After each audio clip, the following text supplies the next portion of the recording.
বয়স্ক মানুষরা দাঁড়িয়ে আছে লাইনে এখনো। আমি এসআইআর মানে সর্বনাশ।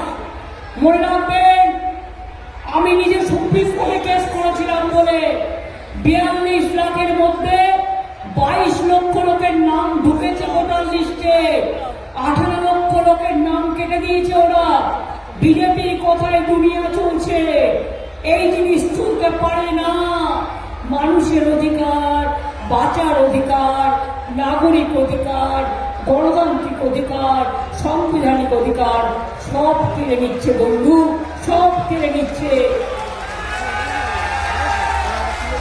গতকাল অভিষেকরা মিটিং ছেড়ে তাড়াতাড়ি করে চলে এলো। আমি জিজ্ঞেস করলাম কি হয়েছে বাবু? বললো দিদি তুমি জানো না 30,000 ফর্ম জমা দিয়েছে নতুন করে। আমি বললাম সে কি, এখনো পর্যন্ত 18 লক্ষ লোকের নাম বাদ গেল, আরো বাকি আছে 42 লক্ষ ছাড়াও 60 লক্ষের মধ্যে আরো 18 লক্ষ, সেই নামগুলো এখনো তোলা হলো না। আর নতুন করে বিহার থেকে নাম এনে ঢোকাচ্ছে, রাজস্থান থেকে নাম এনে ঢোকাচ্ছে, হরিয়ানা থেকে নাম এনে ঢোকাচ্ছে, উত্তরপ্রদেশ থেকে নাম এনে ঢোকাচ্ছে। বিহারে যেভাবে রেডে করে নিয়ে এসে ভোট দিয়েছিল সেই রকম এইরকম ভাবে বাংলাতেও ট্রেনে করে নিয়ে এসে খড়গপুর থেকে খড়গপুরে ভোট দেওয়া হবে, আসানসোল থেকে আসানসোলে ভোট দেওয়া হবে।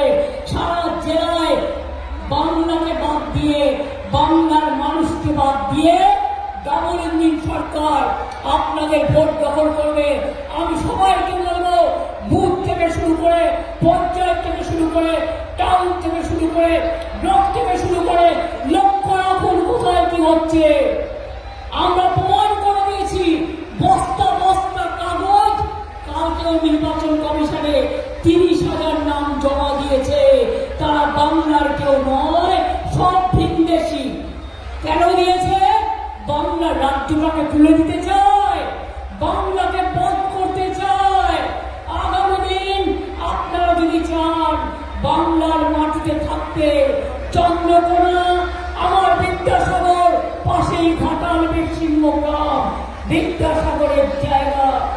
এটা আমাদের স্বাধীনতার পূর্ণভূমি, জন্মভূমি, মাতৃভূমি, বঙ্গভূমি।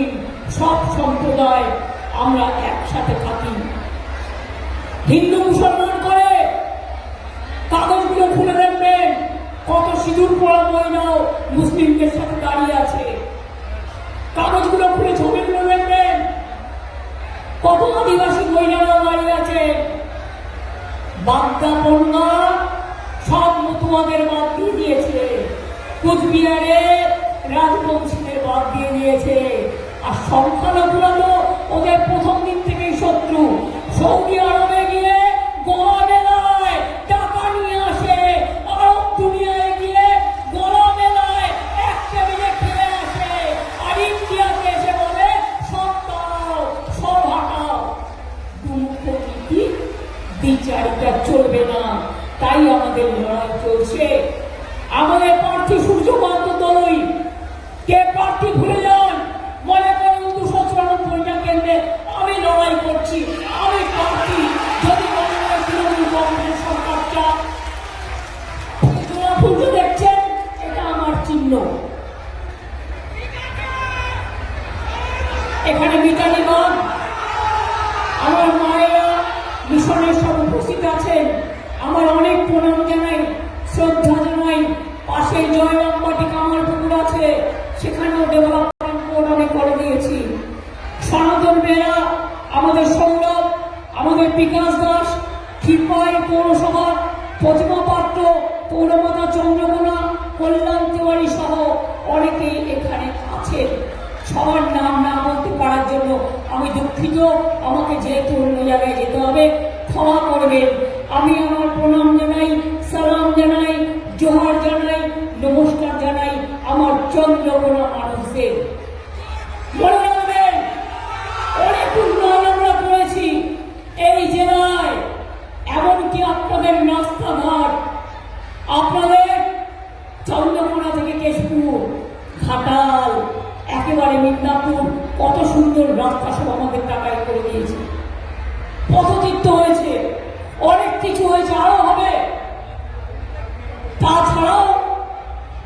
যেহেতু আজকে টাইম কম, ওয়েদার খারাপ, আমি ডিটেলস বলছিলাম। চন্দ্রকোনায় আলুর একটা প্রবলেম আছে, আলু চাষিদের। কোন বিজেপি নেতা খেলছে। আমি পরিষ্কার বলতে চাই, 1 নম্বর, যদি কোনো আলু চাষির আলু নষ্ট হয়, সরকার আপনাকে ক্ষতিপূরণ দেবে, আপনার ক্রপ ইন্স্যুরেন্স করা আছে।